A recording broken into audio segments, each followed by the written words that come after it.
Hello दोस्तों, नमस्कार। स्वागत है आपका हमारे YouTube channel only for knowledge में। वैसे आपको दिख रहा होगा कि हमने हमारे चैनल का नाम जो है वो ओनली फॉर नॉलेज से चेंज करके विनर्स रख दिया है।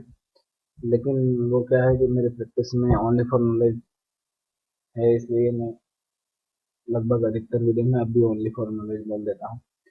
तो हमारे यूट्यूब चैनल विनर्स में आपका स्वागत है। और जैसा कि आपको दिख रहा है, हम एमपी पुलिस के प्रैक्टिस सेट का ओल्ड पेपर का सेट 103 103 फॉलो करेंगे। और हम जो ये पेपर है, ये जैसा कि आपको स्क्रीन पर दिखाया जा रहा है, प्रोफेशनल एग्जामिनेशन की साइट से ही लेके आए हैं। पुलिस कांस्टेबल रिक्रूटमेंट टेस्ट 2017 के पेपर हम सॉल्व कर रहे हैं। और हमने 9 सितंबर 2017 की मॉर्निंग शिफ्ट का पेपर स्टार्ट किया था। तो इसका जो फर्स्ट टॉपिक है general knowledge and logical knowledge, इसके 40 प्रश्न हम इससे पहले वाली वीडियो अर्थात प्रैक्टिस सेट 102 में सॉल्व कर चुके हैं। तो हम इस वीडियो में क्या करेंगे, अगला टॉपिक सॉल्व करेंगे। तो चलिए चलते हैं हमारे अगले टॉपिक की ओर। 40 प्रश्न तो हमने कर लिए थे। अब अगला टॉपिक यहाँ से शुरू होता है, mental ability and mental aptitude का। ठीक है, mental ability and mental aptitude का जो टॉपिक है, और ये क्वेश्चन दे रखा है, नीचे दिए गए क्रम में अगली आकृति कौन सी है। तो यहाँ क्रम दे रखा है, 5 क्रम दे रखे हैं, और छठे नंबर पर जो आकृति है वो हमको बतानी है। तो हमको क्या करना है, पहले तो इस क्रम को समझना है। ठीक है ना। तो ये पहले तो मैं आपको बता दूं कि क्या करना है आपको। हर बार जैसे भी मैं आपको क्वेश्चन दिखाऊं, कोई भी अगला क्वेश्चन हो, तो उस क्वेश्चन को देखने के बाद आप हमारी वीडियो को पॉज कीजिए। उसके बाद अपना कॉपी पेन लेके उस क्वेश्चन को सॉल्व कीजिए अपने स्तर पर। और आपका आंसर आ जाए या आपसे सॉल्व ना हो पाए, उसके बाद आप हमारे वीडियो को पुनः प्ले करके आगे कंटिन्यू कीजिए। इसी प्रकार से आपकी प्रैक्टिस अच्छे से हो पाएगी। और जैसा कि आप सभी को पता है कि जनवरी में आपके एग्जाम स्टार्ट होना है, तो अब आपके पास बहुत कम समय बचा है, तो आप अपनी प्रैक्टिस जो है वो बढ़ा दीजिए। ठीक है ना। तो वैसे ये क्वेश्चन जो है, ये तो बहुत सिंपल है मेरे हिसाब से, ये तो आप कर सकते हो। मैं इसको एक बार पूरा आपको दिखा देता हूँ।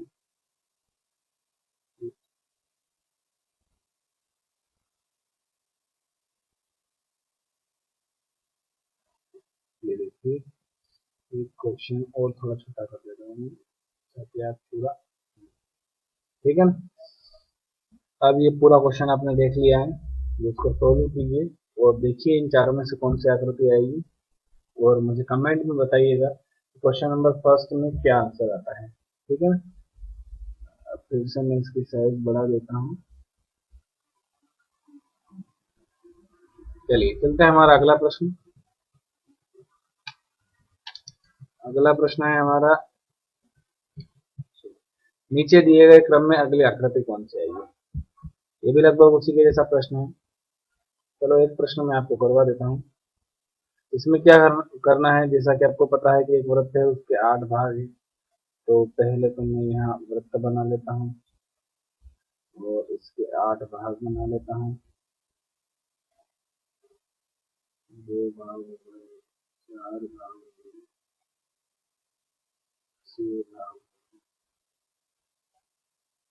हो गए, 8 भाग हो गए। ठीक है ना, 8 भाग मैंने बना लिए। अब यहाँ पे क्या हो रहा है कि बाकी के कोई 2 भाग जो है उनको थोड़ा ज्यादा ब्लैंक कर रखा है, या ज्यादा जो है उसमें ब्लैक कर रखा है। तो कौन कौन से जो 2 भाग है वो वेरी कर रहे हैं, मतलब इधर से उधर जा रहे हैं। तो इस पैटर्न को हम समझते हैं। तो क्या हो रहा है, पहले तो मैं खुद भी समझता हूँ क्या हो रहा है यहाँ। हम्म, ये वाला जो है, ये भाग रिवर्स जा रहा है, और ये वाला जो है ये भाग आगे जा रहा है। जो रिवर्स जा रहा है वो एक कॉलम रिवर्स जा रहा है, और जो आगे जा रहा है वो 2 कॉलम आगे जा रहा है। ऐसा पैटर्न मुझे समझना था। जैसे कि यहाँ से ये यहाँ आया, पीछे में यहाँ आ गया, और ये यहाँ वाला जो है ये 2 कॉलम आ गया, ये यहाँ आ गया। फिर इसी प्रकार से ये यहाँ से एक रिवर्स जाएगा, और यहाँ से 2 कॉलम आगे जाएगा। तो यहीं पे आके मिल जाएंगे दोनों के दोनों। ठीक है ना। अब जो रिवर्स जाने वाला है वो इधर चला जाएगा, एक कॉलम रिवर्स, और जो आगे जाने वाला है वो 2 कॉलम आगे चला जाएगा। तो बिल्कुल इसी प्रकार से होगा। तो ये जो रिवर्स जाने वाला है ये यहाँ आएगा, मतलब हमको क्या करना है, यहाँ पे इस प्रकार से आकृति बनेगी, और जो यहाँ से आगे जाने वाला है वो यहाँ आएगा। तो ये इस प्रकार की आकृति यहाँ पे बनेगी, 2 कॉलम आगे आ गया। अब इस प्रकार की आकृति हमको जिस किसी, हाँ ये थर्ड में मिल गई, थर्ड ऑप्शन में हमको हमने जो आकृति बनाई थी मिल गई, तो थर्ड ऑप्शन हमारा आंसर हो गया। चलते हैं हमारा अगला प्रश्न। यदि निम्न 2 वर्ग अतिव्यापित होते हैं तो निम्न में से कौन सा विकल्प बनता है? अतिव्यापित का मतलब मैंने आपको हर बार समझाता हूँ, हर इस प्रकार का एक क्वेश्चन हर बार आता है। मतलब इस आकृति को क्या करना है, उठा के हमको इसके ऊपर रखना है। तो कौन सी आकृति बनेगी? देखिए वृत्त है,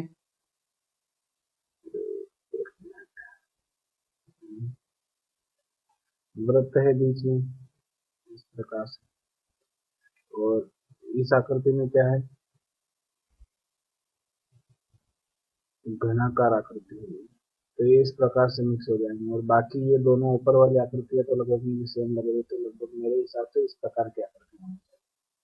तो देखते हैं इस प्रकार की आकृति कौन से ऑप्शन में है। इस प्रकार की आकृति तो मात्र थर्ड ऑप्शन में देखने को मिल रही है। थर्ड ऑप्शन जो है, थर्ड ऑप्शन जो है वो हमारा आंसर हो जाएगा। चलते हैं हमारा अगला प्रश्न। ए और बी की आयु का गुणनफल 21 है। ए और बी की आयु का गुणनफल 21 है। यदि उनकी आयु का अंतर 4 हो, यदि उनकी आयु का अंतर 4 हो, ए और बी की आयु का गुणनफल 21 है, उनकी आयु का अंतर 4 हो, तो ए की आयु ज्ञात कीजिए। तो आप चाहे तो इसको इक्वेशन बना के कर सकते हैं। क्या दे रखा है, ए प्लस बी बराबर 4 दे रखा है, और दोनों का गुणनफल ए इंटू बी बराबर दे रखा है 20। तो आप चाहें तो इसको ऑप्शन इस प्रकार से इक्वेशन फॉलो कर लीजिए इन दोनों को, और आपका आंसर आ जाएगा। या फिर आप ऑप्शन से कर सकते हैं। तो मैंने आपको इक्वेशन भी बना के दे दिया, आप चाहें तो इक्वेशन से कर लीजिएगा, और ऑप्शन से मैं आपको समझा देता हूँ। जैसे कि ये बोल रहा है कि उनकी आयु का अंतर 4 है, तो हम ए की आयु मान के चलेंगे ऑप्शन के अनुसार। तो ए की आयु जो भी होगी, जैसे मान लिया ए की आयु 4 है, तो बी की आयु क्या होनी चाहिए, 4 और 4 8 होनी चाहिए। या तो फिर +4 होगी या फिर -4 होगी, तो -4 में तो 0 आ जाएगा। तो 8 का 4 में गुणा करेंगे तो 8 चौक 32 हो रहा है, तो यहाँ पे गुणनफल 21 आना चाहिए, मतलब फर्स्ट ऑप्शन गलत। तो 21 में 2 प्रकार की आयु हो सकती है, इसमें अंतर दे रखा है, तो 21 प्लस 4 भी करेंगे तो 21 प्लस 4 क्या हो जाएगा, 25 हो जाएगा। तो 21 में से 4 घटाएंगे तो क्या हो जाएगा, 17 हो जाएगा। या तो फिर बी की आयु 25 होगी या फिर 17 होगी।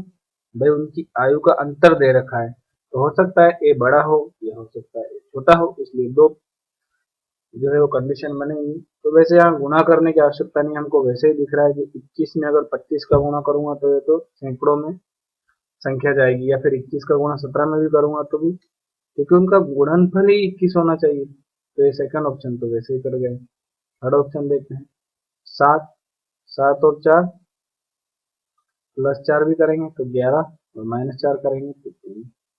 7 का 11 में गुणा करेंगे तो 21 आ रहा है, तो ये तो हो नहीं सकता, 11 तो आए। 7 का 3 में गुणा करेंगे तो 21 आ रहा है, बिल्कुल आ रहा है, 7 तिया 21।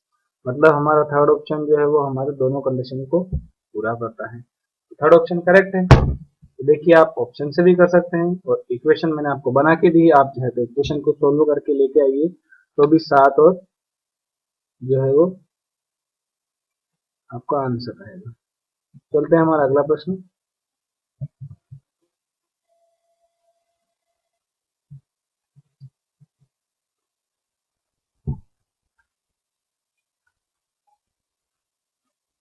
ए का 1/3 धन 4% की दर से व्यय हुआ। तो 1/4 धन 3% की दर से, शेष धन 5% की दर से व्यय हुआ, तो उन धन पर वार्षिक आय 12,500 रुपए है, तो कुल धन कितना था? तो कुल धन मान लेते हैं x था, ठीक है। तो ये क्या बोल रहा है, अब x मान लेते हैं हम कुल धन। अब इसके अनुसार इक्वेशन बनाते हैं, तो x/3 जो है वो x/3 कहाँ से लाया, इसने बोला ना 1/3। x/3 जो है वो 4% की दर से व्यय हुआ, 4% की दर से व्यय हुआ,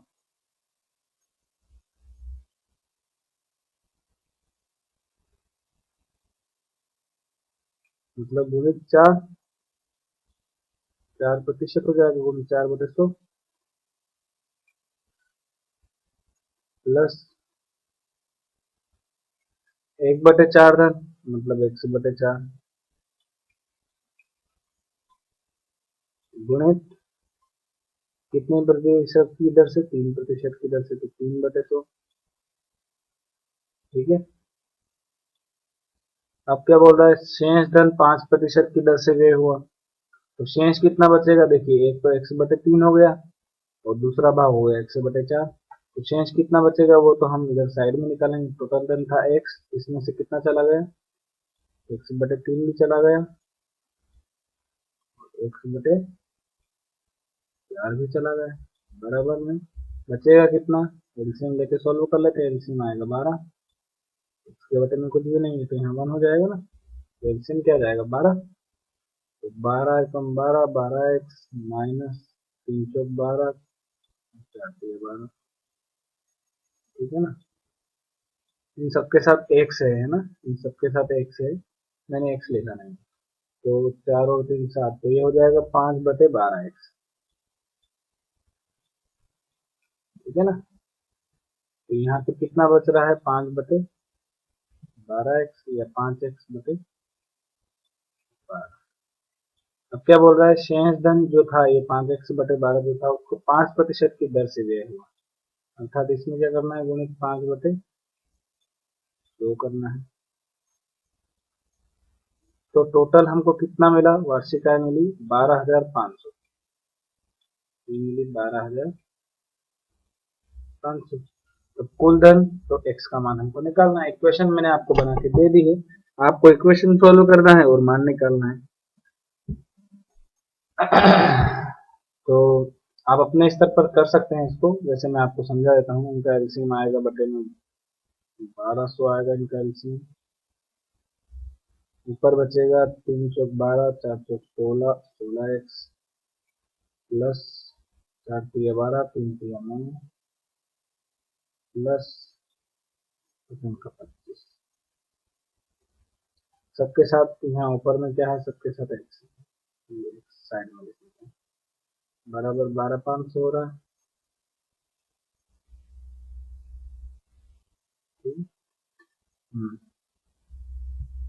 तो जोड़ लेते हैं, 16 और 9 25 और 25 50 हो जाएगा, तो ऊपर हो जाएगा 50,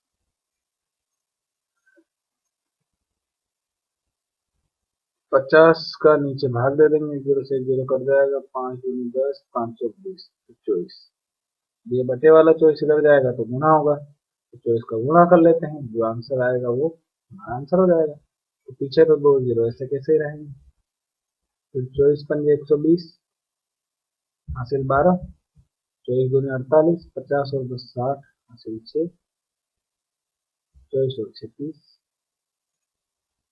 इकाई दहाई सैकड़ा हजार 10,000 लाख 3 लाख, 3 लाख हमको दे रखे हैं फोर्थ ऑप्शन। फोर्थ ऑप्शन जो है वो हमारा करेक्ट हो गया। चलिए चलते हैं हमारा अगला प्रश्न, 3 क्रमिक संख्याओं का औसत नो है। 3 क्रमिक संख्याओं का औसत नो है, इन 3 संख्याओं में से मध्य की संख्या क्या होगी, तो मध्य की संख्या नो ही होगी।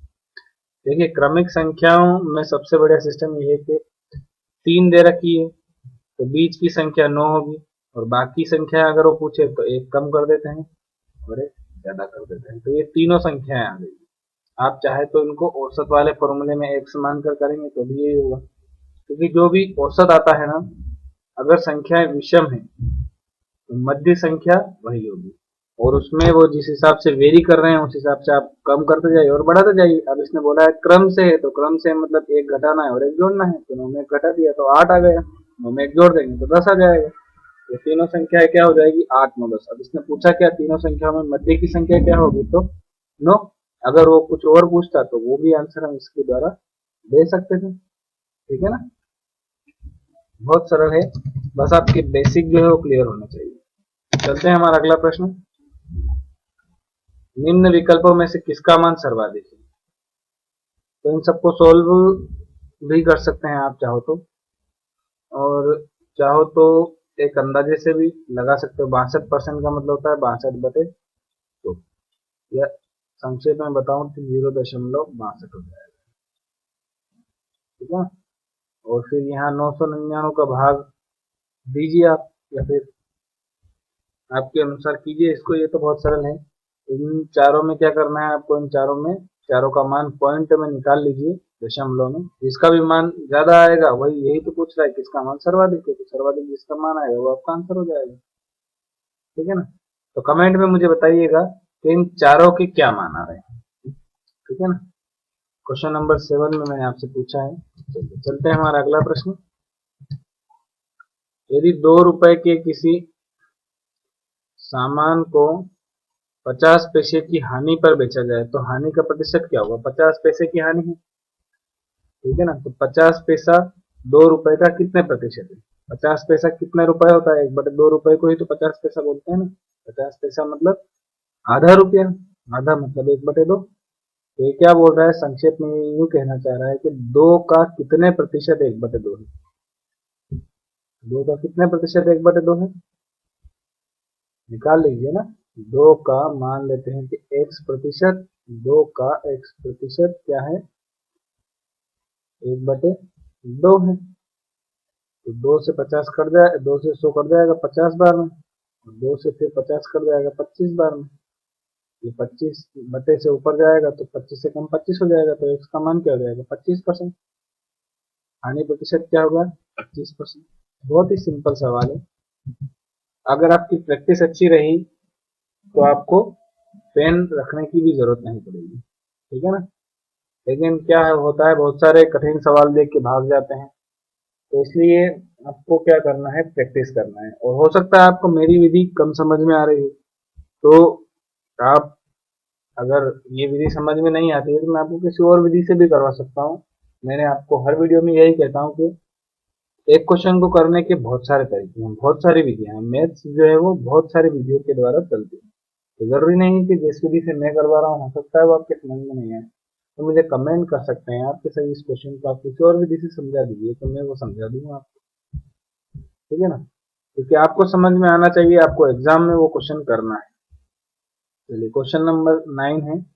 पाइप ए और बी किसी टैंक को क्रमशः 10 और 30 मिनट में भरते हैं, और पाइप सी से 20 मिनट में खाली कर देता है। यदि तीनों पाइप एक साथ खुले हो तो टैंक कितनी देर में भराएगा? तो 1/10 प्लस 1/30 माइनस 1/20 हो जाएगा। जो भी आएगा वो दिन आ जाएंगे हमारे। क्यों किया मैंने? क्योंकि दोनों भरते हैं ए और बी, तो उनकी जो कैपेसिटी है उनको जोड़ दिया, और सी इसको खाली करता है तो इसको घटा दिया, क्योंकि ये बोल रहा है ना कि तीनों साथ में खुले हैं। बस अब इसको सॉल्व कर लेते हैं। तो इनका एलसीएम क्या हो जाएगा? 60 होगा इनका एलसीएम। 10×60, 6×6 प्लस 30×2 = 60, 2×2 माइनस 20×3 = 3 कम 3, क्या हो जाएगा? 6 और 2 8, 8 में से 3 जाएंगे तो 5 बचेगा ऊपर, और नीचे 60 बचेगा। तो 5 से 60 कट जाएगा 12 बार, 12 मिनट में भर जाएगा। चलते हैं हमारा अगला प्रश्न। एक प्रॉपर्टी डीलर किसी भूमि का एक प्लॉट 6% लाभ पर बेचता है। यदि वह इसे 10% के लाभ पर बेचता तो उसे 21,200 रुपए अतिरिक्त मिलते। तो भूमि का वास्तविक विक्रय मूल्य कितना है? अर्थात वो क्या बोल रहा है, 6% के लाभ पे तो उसने बेचा है, वो उसे 4% के लाभ पर बेचता है, तो कितना अंतर होगा? 4%। ठीक है ना। तो क्या बोल रहा है, 4% किसके बराबर है? 21,200 के बराबर है। तो बोल रहा है ना कि इतने रुपए उससे ज्यादा मिलते हैं, मतलब 4% कितने के बराबर है? तो 1% कितने के बराबर होगा? तो भाग देते हैं 4 का। 4×5 = 20, 4×3 = 12, 5300 के बराबर है 1%। ठीक है ना। तो वास्तविक मूल्य क्या होगा, 1% इसके बराबर है, तो वास्तविक मूल्य क्या होता है, 100% होता है। 100% मतलब बटे पीछे 2 जीरो लगा देते हैं। तो भूमि का वास्तविक मूल्य क्या हो गया, 5,30,000। चलते हैं हमारा अगला प्रश्न। 1500 रुपए को एबीसी में इस प्रकार की वितरित किया जाता है, ए बटे बी बराबर 5/2 और बी बटे सी बराबर 7/13 है। ए को मिलने वाले रुपए ज्ञात कीजिए। पहले तो इनके अनुपातों को हमको मिक्स करना है। ए बटे बी कितना दे रखा है, 5/2 और बी बटे सी कितना दे रखा है, 7/13। अब मैंने इसको इस प्रकार से क्यों लिखा, क्योंकि बी दोनों में है और ए ऊपर है और सी नीचे है, इसी प्रकार से है ना। ए बटे बी 5/2 है और बी बटे सी 7/13 है, तो हमको क्या करना पड़ेगा, 7 का गुणा ऊपर वाले दोनों में और 2 का गुणा नीचे वाले दोनों में करके अनुपातों को मिक्स करना पड़ेगा। तो कर लेते हैं। 7 का गुणा 5 में करेंगे तो 7 बन गए 33 अनुपात 7 दूनी 14 अनुपात 2 और 7 ही 14 14 लिखा हुआ है, 2 का 13 में 26। ये इनके वास्तविक अनुपात आ गए 35:14:26। अब कितने रुपए बांटने हैं वो बांट दीजिए। तो 1500 रुपए बांटने हैं, तो 1500 रुपए गुणे किसका भाग निकालना है, ए का निकालना है। तो ए वाले अनुपात लिख रहे हैं ऊपर 35 और बटे में क्या लिखेंगे, कुल अनुपात। तो जोड़ दीजिए आप इनको, 26 और 14 40, 40 और 30 75, 33 75 होगा। 75 जो है वो 1500 कितनी बार में कटेंगे, 7 दूनी 14 2, ठीक है ना। 75 दूनी 150 होते हैं, आप चाहे तो काट लीजिएगा, तो पीछे जीरो ऐसा कैसा, 35 दूनी 70, तो 700 रुपए जो है वो हमारा आंसर हो जाएगा। चलते हैं हमारा अगला प्रश्न।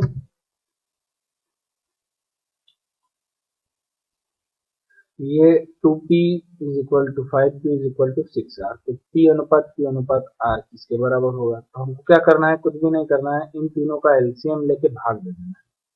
तो भाग दे देते हैं। 2, 5 और 6 का एलसीएम क्या आता है, 30 आता है।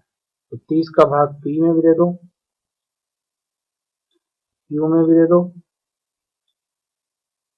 और r में भी दे दो।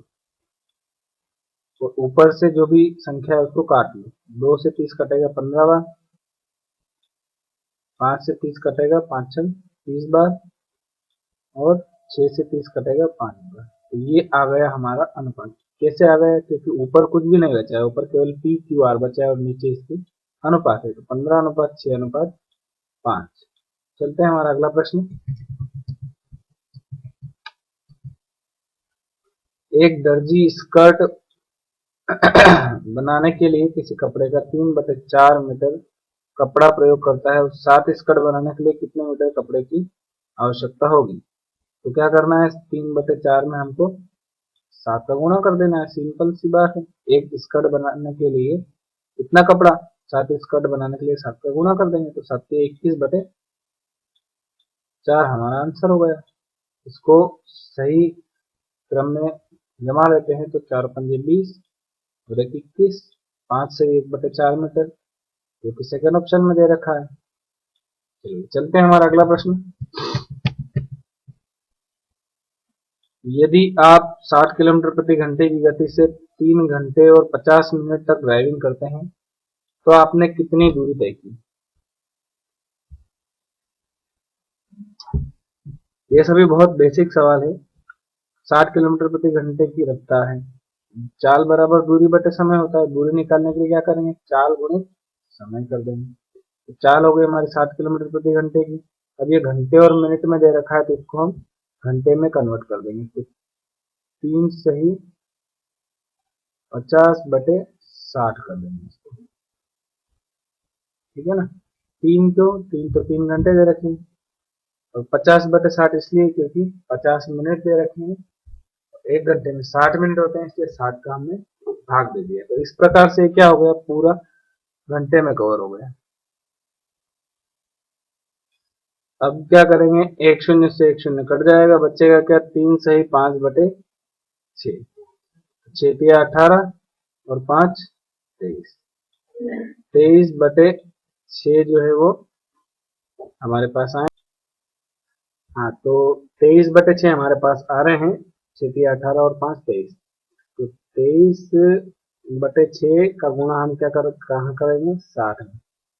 ठीक है ना, ये हमारे पास टोटल टाइम आ गया और ये चाल दे रखी है। तो 23/6, तो 6 से 60 कट जाएगा कितनी बार? 10 बार। तो गुणा कर देंगे तो 230 किलोमीटर आ गए हमारे पास दूरी। चलिए चलते हैं हमारा अगला प्रश्न। एक बड़े को घर बनाने के लिए 1500 बोर्ड्स की आवश्यकता है। प्रत्येक बोर्ड की लंबाई 3 फीट और चौड़ाई 2 फीट है। बाजार में उपलब्ध बोर्ड 17 फीट लंबे और 2 फीट चौड़े हैं। 1500 बोर्ड्स बनाने के लिए उसे ऐसे कितने बोर्ड्स की जरूरत पड़ेगी? तो देखिए, उसे 1500 बोर्ड्स बनाने हैं और प्रत्येक बोर्ड की लंबाई चौड़ाई कितनी होनी चाहिए? 3 फीट और 2 फीट होनी चाहिए। चौड़ाई 2 फीट होनी चाहिए। तो 1500 गुणित 3 गुणित चौड़ाई हो जाएगी 2। ठीक है ना।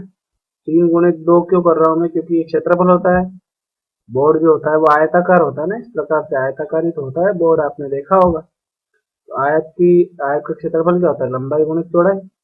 ये क्षेत्रफल हो गया। तो क्षेत्रफल में हम टोटल बोर्ड का गुणा कर देते हैं 1500 का। अब बटे में हमको कितने बोर्ड चाहिए वो आ जाएंगे गुणित, इनकी लंबाई चौड़ाई कितनी है? 17 × 2 है।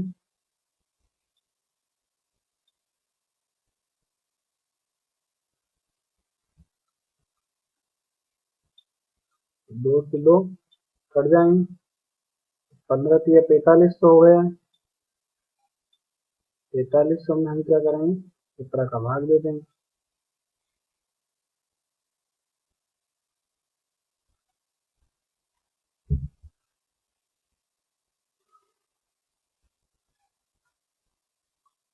तो 17×2 = 34, 17×3 = 51। तो ये तो लगभग 234 और 11 17 17 लगभग 260-70 के समथिंग आएंगे आंसर। तो ये तो ऑप्शन में दे नहीं रखा है।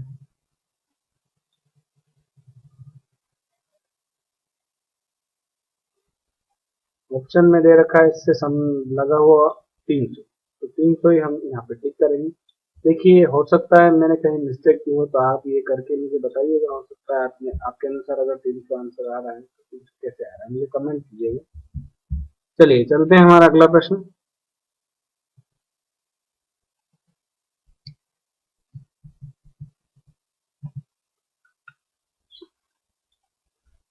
ए और ए और बी किसी काम को 8 दिन में करते हैं। बी और सी उस काम को 12 दिन में करते हैं। ए और सी 8 दिन में करते हैं। यदि वो तीनों एक साथ काम करें तो काम कितने दिन में पूरा होगा? तो क्या करेंगे, हम तीनों संख्याओं को जोड़ देंगे।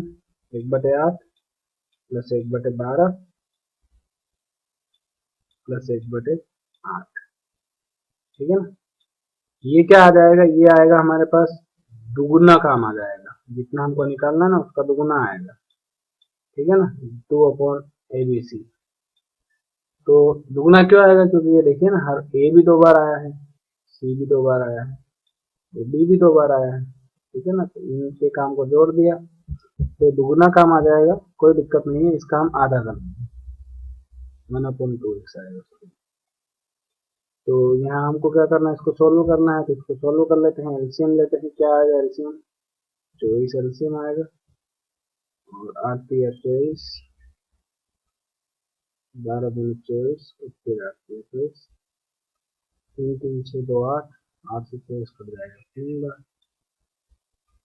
तो ये क्या हो जाएगा? 3×2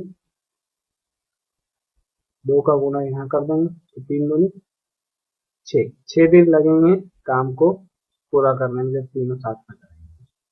ठीक है, चलते हैं हमारा अगला प्रश्न। 98 का वर्ग क्या है? तो 98 का वर्ग अगर आपको नहीं भी पता है तो इकाई अंक का वर्ग देखिए आप। इकाई अंक का वर्ग क्या होगा? 8 का वर्ग 8 × 64, यानी कि इकाई के वर्ग में जो इकाई का अंक है वो क्या है? 64 है। 64 पीछे 4 आ रहा है, तो 4 किस ऑप्शन में आ रहा है? थर्ड में ही आ रहा है। थर्ड ऑप्शन हमारा आंसर है। ठीक है ना। आप चाहे तो 98 का पूरा वर्ग भी निकालिएगा तो 9604 आ जाएगा। इसका वर्ग निकालने का एक सिंपल सा फॉर्मूला आपने पढ़ा होगा, 100 को बेस मानकर हम करेंगे। तो 100 को बेस मानकर क्या करेंगे तो क्या होगा, 100 में कितना कम है? 2 कम है 98, तो पीछे आएगा 2 का स्क्वायर, तो आगे क्या आएगा? 2 कम है ना, तो 2 और कम कर देंगे, 98 में 2 और कम कर देंगे, तो ये आ जाएगा इसका वर्ग। 98 में 2 कम करेंगे तो क्या आएगा? 96, और 2 दूनी 4, तो 04, 9604, यही हमारा आंसर आया था। दोनों वीडियो से मैंने आपको करवा दिया है। आप चाहे तो गुणा करके भी वर्ग निकालिए तो यही आंसर आएगा। चलिए हमारा अगला प्रश्न है 18वां प्रश्न। 43 बच्चों की कक्षा में बच्चों की आयु का औसत 16 है। यदि शिक्षक की भी आयु इसमें मिला दी जाए तो औसत आयु कितने महीने बढ़ जाती है? 3 महीने बढ़ जाती है।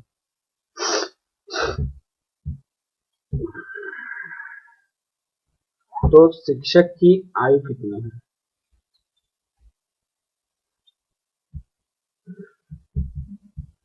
तो देखिए, या तो फिर आप टोटल आयु निकालिए। टोटल आयु क्या हो जाएगी? 16 का 43 में गुणा करेंगे तो 16 के 48, और 16 चौक 64 और 4 68, 688 जो आ जाएगी कुल आयु आ जाएगी। ठीक है ना। औसत का फॉर्मूला आपको पता है ना, कुल आयु निकालने के लिए हम कुल संख्या और औसत को गुणा कर देंगे। तो 16 और 43 का मैंने गुणा कर दिया, तो 16 के 48 और 16 चौक 64 68 हो गया, 688 जो है वो कुल आयु हो गई। अब इसमें क्या किया, इसमें शिक्षक की आयु और मिला दी, इनकी प्लस मान लेते हैं शिक्षक की आयु, बटे में औसत निकालने के लिए क्या करेंगे? कुल का भाग दे देंगे। तो कुल कितने बच्चे थे? पहले 43 बच्चे थे, अब कितने हो गए? 44 लोग हो गए, क्योंकि एक शिक्षक और बढ़ गई। फिर औसत आयु क्या हो जाती है? 3 महीने बढ़ जाती है। ठीक है ना। तो 3 महीने बढ़ जाती है। 3 महीनों को हम क्या करेंगे? साल में कन्वर्ट करेंगे। एक महीने में कितने, एक साल में कितने महीने होते हैं? 12 महीने। तो 12 का भाग दे देंगे, तो यानी कि ये हो जाएगा 3 एकम 3, 312। 1/4 इसमें जुड़ जाएगी, इसमें 16 में, क्योंकि ये बढ़ जाता है बोल रहा है ना। तो 16 प्लस 1/4 या 16 सही 1/4, तो इसको हम मल्टीप्लाई करके इसको सही यहाँ पे लिख देंगे। 16 चौक 64 और 1 65, ये हो जाएगा 65/4। 4 से 44 कब जाएगा? 11 बार में, 11 को 65 में गुणा करेंगे तो 11 पंजे 55, 11 छंग 66 और 5 71। 688 एक्स के साथ प्लस में, उधर जाएगा तो माइनस में, तो 688 को क्या करेंगे? हम घटा देंगे। 8 और 7 15, 9 2 11, 27 वर्ष जो है वो इसकी आयु हो गई। चलते हैं हमारा अगला प्रश्न। एक परिवार के 5 लोगों की आयु का औसत 32 था। दादी की मृत्यु के बाद यह दादी की मृत्यु के बाद यह 18 हो जाता है, तो उनकी आयु कितनी थी? उनकी किनकी? दादी की। ठीक है ना। तो 5 लोगों की आयु का औसत कितना था? 32 था। तो टोटल आयु कितना हो जाएगी? 5 से 15, 5 दूनी 10, 160 कुल आयु। अब दादी की मृत्यु के बाद ये 18 हो जाता है। दादी की मृत्यु के बाद 5 की जगह कितने लोग बचते हैं? 4, 18 तो 72, घटा दीजिए, 88 जो है वो दादी की आयु आ जाएगी। बहुत सरल प्रश्न था। चलते हैं हमारा अगला प्रश्न। 20 सदस्यों के टीम की औसत आयु 3 साल पहले 17 थी। एक अन्य सदस्य के जुड़ने के बावजूद आज तक उनकी औसत आयु वही है। तो नए जुड़े सदस्य की आयु कितनी है?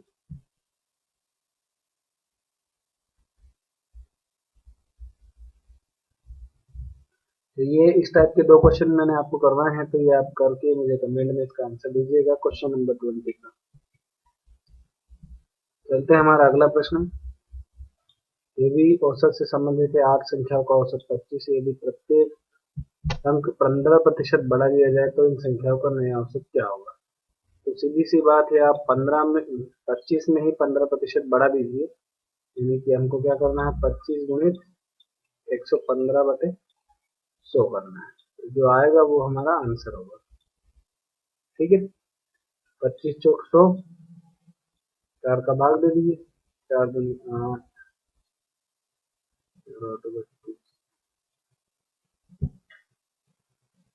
तो 28 जो है वो मेरे को थर्ड ऑप्शन में दिख रहा है। थर्ड ऑप्शन हमारा आंसर। चलते हैं हमारा अगला प्रश्न। ये भी औसत का है। 4 क्रमिक सम संख्याओं का औसत 54 है, तो इनमें सबसे बड़ी संख्या कौन सी है? तो जैसे कि मैंने आपको विषम संख्याओं में समझाया था कि अगर ये अब ये 4 क्रमिक संख्या दे दी है, 4 संख्या है, ये तो सम है, तो इनका औसत जो है वो 54 है। तो ये जो सम संख्या है ये क्या होनी चाहिए? ये होनी चाहिए 52।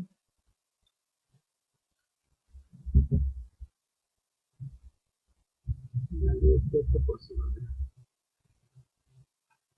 4 क्रमिक सम नहीं होगी, ये विषम होगी मेरे हिसाब से।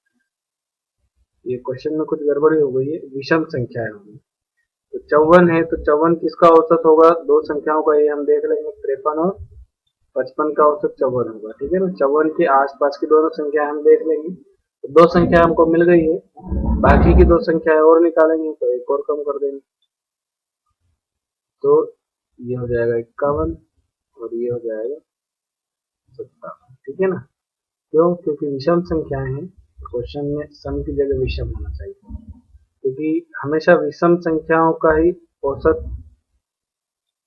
4 विषम संख्या है तभी ये 54 औसत आएगा। ठीक है ना, सम संख्याओं के अनुसार तो प्रश्न होने से रहा। तो 4 विषम संख्याओं का औसत जो है वो 54 है।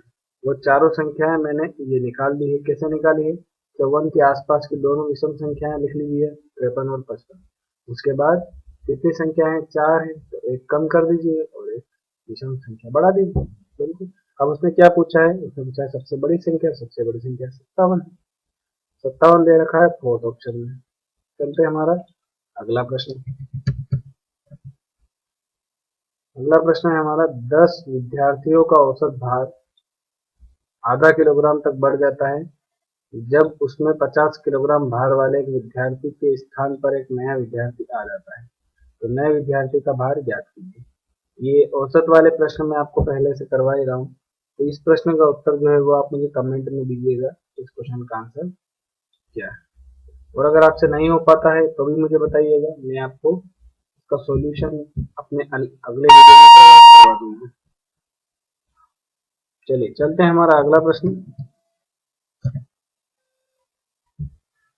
चलिए दोस्तों, हमारा अगला प्रश्न है, 75% of 300, 60% of 250, question mark 300 of 75% और माइनस करना है 250 का 60%। तो ये तो बहुत सिंपल है, इसको आप इक्वेशन बना के सॉल्व कर लीजिएगा और क्वेश्चन मार्क का जो मान है वो निकाल लीजिएगा, और इसका जो आंसर आया वो मुझे कमेंट में जरूर बताइएगा इसका क्या आंसर आया। देखिए, आपका जो कैलकुलेशन मेथड है वो जितना ज्यादा तीव्र होगा उतना अच्छा रहेगा। तो इसलिए ये कैलकुलेशन बेस्ड सवाल है। अगर आप नहीं भी कर पाते हैं तो मुझे कमेंट कीजिए, मैं आपको इसका आंसर, उसका सॉल्यूशन प्रोवाइड करवा दूंगा। चलते हैं, हमारा अगला प्रश्न है, औसत निकालना है। तो औसत निकालने के लिए क्या करना है? सभी को जोड़ के कितनी संख्या है? 1 2 3 4 5 6, तो 6 का भाग दे देना है। ठीक है ना, चलिए मैं ही जोड़ देता हूँ इनको।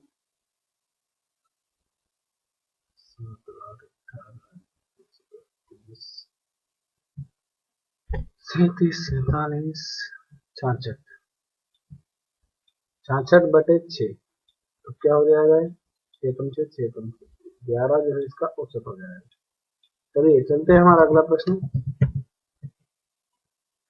63 किलोमीटर प्रति घंटे चाल से चल रही एक ट्रेन एक प्लेटफॉर्म को 36 सेकेंड और उस पर खड़े एक आदमी को 20 सेकंड में पार कर दी, तो प्लेटफॉर्म की लंबाई कितनी है? तो सबसे पहले तो हम क्या करेंगे, इसकी गति को मीटर प्रति सेकंड में बदलेंगे। तो मीटर प्रति सेकंड में बदलने के लिए क्या करेंगे, 63 में यूनिट 5/18 करेंगे, ठीक है ना। ये हो जाएगी इसकी गति मीटर प्रति सेकंड में। हमेशा ध्यान रखिए किलोमीटर प्रति घंटे को मीटर प्रति सेकंड में बदलना है तो 5/18 का गुना करना है। क्यों बदल रहे हैं, क्योंकि आगे के जो मात्रक है वो सेकंड में दे रखे हैं, देखिए यहाँ, और जो नीचे आंसर दे रखे हैं वो मीटर में दे रखे हैं, ठीक है। तो 5/18 का गुणा कर दिया। चाल बराबर क्या होगा, दूरी बटे समय। अब पहले हम खड़े हुए आदमी का निकालेंगे। तो खड़े हुए आदमी के लिए दूरी क्या रहेगी, जो ट्रेन की लंबाई है वो दूरी रहेगी। तो ट्रेन की लंबाई अपने को पता नहीं है, तो ट्रेन की लंबाई मान लेते हैं x बटे समय। तो समय हमारे पास दे रखा है 20 सेकंड। सॉल्व कर लेते हैं और x का मान निकाल लेते हैं। x क्या है यहाँ पे, अभी हमारे पास ट्रेन की लंबाई है, ठीक है ना। चलिए x की जगह मैं l लिख देता हूँ तो ज्यादा सही रहेगा, l मतलब लंबाई हो जाएगी। चलिए तो सॉल्व करते हैं। 9 दूनी 18, 9 7 63, 2 से 20 कट जाएगा, 10 बार 5 7 35 का 10 में गुणा होगा तो हो जाएगा 350। तो लंबाई क्या आ जाएगी, 350 आ जाएगी। अब ट्रेन की लंबाई हमारे पास आ चुकी है। अब ये बोल रहा है कि प्लेटफॉर्म को 36 सेकंड में पार करती है। तो इसी प्रकार की इक्वेशन बनाएंगे, इसी प्रकार की इक्वेशन यहाँ बना लेते हैं। तो 63, फिर वही 5/18 का गुणा करेंगे। क्यों, क्योंकि हमको जो आंसर है वो सेकंड में और मीटर में दे रखा है, बराबर। अब वो कितनी दूरी तय करेगी, ऊपर दूरी आएगी तो दूरी तय करेगी। एक तो वो खुद की लंबाई की दूरी, जब वो प्लेटफॉर्म को पार करेगी तो वो खुद की लंबाई की दूरी भी तय करेगी, प्लस प्लेटफॉर्म की जो लंबाई है वो भी तय करेगी। तो प्लस में क्या आ जाएगा, एक्स आ जाएगा। और बटे में क्या आएगा, समय। समय दे रखा है 36 सेकंड। एक बार फिर से मैं आपको समझा देता हूँ पूरी क्वेश्चन। चाल बराबर दूरी बटे समय। दूरी जब वो किसी व्यक्ति को किसी बिंदु को पार करते हैं तब दूरी होती है लंबाई के बराबर। जब वो किसी लंबी चीज को पार करते हैं, जैसे कि प्लेटफॉर्म है या पुलिया है, तो वहां पे क्या होगा, दूरी ट्रेन की लंबाई प्लस वो जो भी पार कर रही है उसकी लंबाई जुड़ जाएगी, ठीक है ना। तो दूरी बटे समय। 18 से 36 कितने बार में कटेगा, 18 दूनी 36, 2 का 5 में गुणा करेंगे, 2 पंजे 10, 10 का 63 में गुणा करेंगे तो आ जाएगा 630। 630 ये प्लस में है, x के साथ 350 तो ये इधर जाएगा तो माइनस में। x का मान क्या आ जाएगा, 5 और 8 और 5 13, 280 मीटर जो है x का मान आ जाएगा, ठीक है ना। तो प्लेटफॉर्म की लंबाई कितनी हो जाएगी, 280 मीटर। थर्ड ऑप्शन हमारा आंसर है। चलिए चलते हैं हमारा अगला प्रश्न। एक ही दिशा में क्रमशः 43 किलोमीटर प्रति घंटा और 50 किलोमीटर प्रति घंटा की चाल से जा रही दो कारों को एक ट्रेन 36 सेकंड और 54 सेकंड में पार करती है, तो ट्रेन की लंबाई कितनी है। लगभग उसी के जैसा प्रश्न है जैसा कि मैंने आपको पहले करवाया है। तो क्वेश्चन नंबर 27 का आंसर जो है मुझे आप कमेंट में बताइएगा। अगर आप नहीं कर पाओ तो भी मुझे कमेंट कीजिएगा, तो मैं इसका आंसर जो है वो आपको और सॉल्यूशन जो है मैं आपको प्रोवाइड करवा दूंगा। चलते हैं हमारा अगला प्रश्न।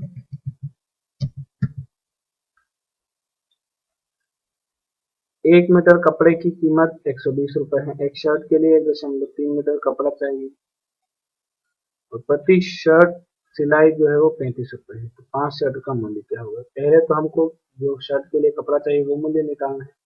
तो 120 में 1.3 मीटर का गुणा कर देंगे, क्योंकि 1 मीटर के 120 रुपए है, तो 1.3 मीटर कितने रुपए होंगे, तो गुणा कर दीजिए। 13 दूनी 26, 13 और 2 15, 156 रुपए जो है वो हो जाएंगे कपड़े कपड़े के। और सिलाई के लग रहे हैं 33 रुपए, जोड़ लेते हैं। तो हमें एक शर्ट कितने में पड़ रही है, 5 3 8 और 1 9, 191 रुपीज में पड़ रही है एक शर्ट। तो कुछ रहा है 5 शर्ट, तो गुणा कर दीजिए। 19 पंजे 95 और 5 955। सेकेंड ऑप्शन हमारा आंसर। चलते हैं हमारा अगला प्रश्न। बेसिक का सवाल था। तो अगला प्रश्न है, नीचे दिए गए 4 पतों में से कोई सा एक पता जो है वो समान नहीं है, वो हमको ढूंढना है। देखिए आपको चारों पते दिखा देता हूँ। इसकी साइज को कम करके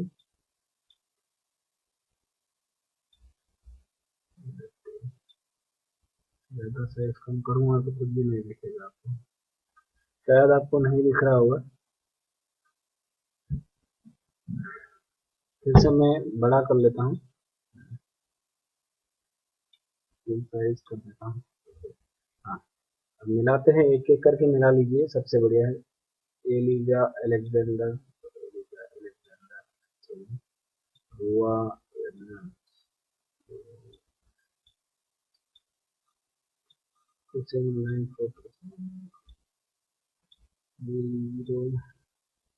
इस प्रकार के क्वेश्चन जो है वो लेंदी रहते हैं, थोड़े से आपका समय खर्च करते हैं, लेकिन ये जो है फ्री फंड के नंबर आपको भी दिलाते हैं। फर्स्ट वाला तो मुझे सही लग रहा है, फर्स्ट वाला तो मुझे सही लग रहा है। सेकंड, फर्स्ट से सेकंड और थर्ड मिला के कोशिश करते हैं, थोड़ी सी साइज कम कर देता हूँ।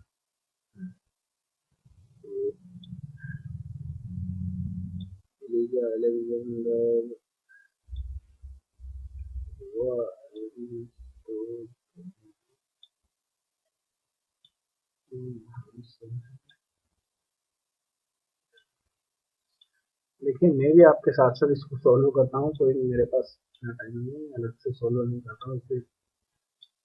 वैसे तो ये एक रफ क्वेश्चन है, आप खुद भी कर सकते हैं, तो ये ठीक है, आपके साथ साथ मेरी प्रैक्टिस हो जाएगी।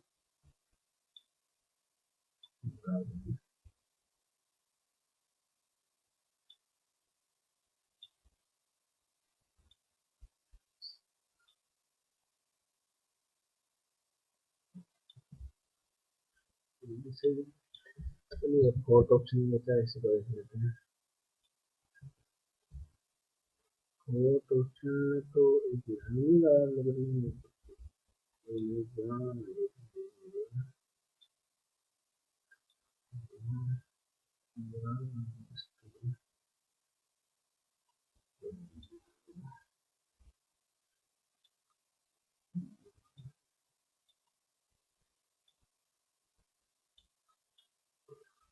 लास्ट लाइन कहाँ है?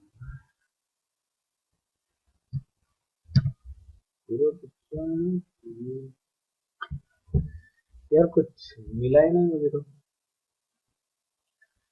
एक बार फिर से ट्राई करते हैं। एक एक spelling,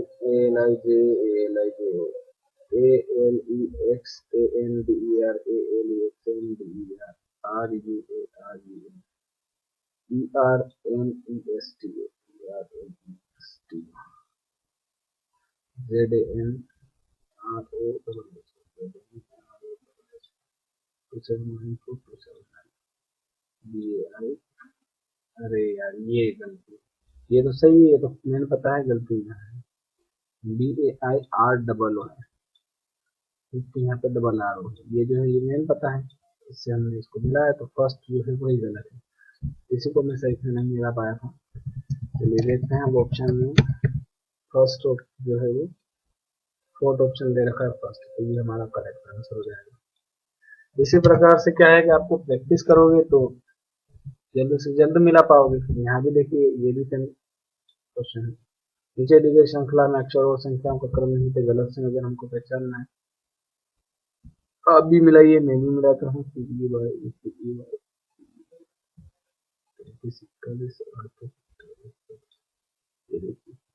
three eight four one गलत है, गलत है ना, बाकी सब में 3341 3341 3341 दे रखा है, यहाँ पे 3841, थर्ड ऑप्शन गलत है, थर्ड ऑप्शन दे रखा है फर्स्ट ऑप्शन में, तो ये हमारा आंसर हो गया। बहुत ही सरल सवाल है ये तो, बस थोड़े लेंदी। चलिए अब अगला टॉपिक आ गया साइंस एंड सिंपल अरिथमेटिक का, ये टॉपिक हम अगले वीडियो में कवर करेंगे। अगर आप हमारे चैनल पर नए हैं तो प्लीज चैनल को सब्सक्राइब कीजिए, वीडियो को लाइक कीजिए और दोस्तों में अपना वीडियो शेयर करना मत भूलिए, क्योंकि जितने ज्यादा लोग हमसे जुड़ेंगे हमें उतना ही ज्यादा प्रोत्साहन मिलेगा और आपको भी उतने ही ज्यादा कॉम्पिटिटर मिलेंगे, आपको पता चलेगा कि आपके साथ वालों को कितना पता है। Thank you.